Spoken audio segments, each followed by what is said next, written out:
ठरलं तर मग या मालिकेच्या पुढील भागामध्ये आपण पाहणार आहोत. कल्पनाने साईला माफ केलेले असते व ती प्रेमाने दोघी एकमेकांना मिठी मारतात तेव्हा घरातील सर्वजण अतिशय आनंदी होतात. त्यानंतर आपण पाहतो घरामध्ये सर्वजण हे गणपती बाप्पाची आरती करत असतात व सायली व अर्जुनच्या हस्ते गणपती बाप्पाची आरती होत असते. आणि आरती झाल्याच्या नंतर आपण पाहतो अर्जुन आणि कुसुम आणि चैतन्य हे आश्रममध्ये सर्व पुरावे शोधण्यासाठी गेलेले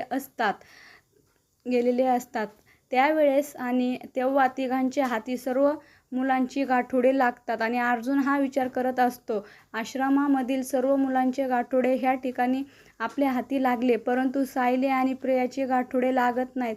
मग त्या दोघीचे गाठोडे नेमकं गायब कसे झाले, की मग कुणी जाणीवपूर्वक गायब केले, असा तो विचार करू लागतो. आता पुढे येणाऱ्या भागामध्ये सायली हीच खरी तन्वी आहे व प्रिया हीच खोटी तन्वी आहे, हे सत्य अर्जुनच्या समोर येणार का, हे पाहणे अतिशय रंजक ठरणार आहे.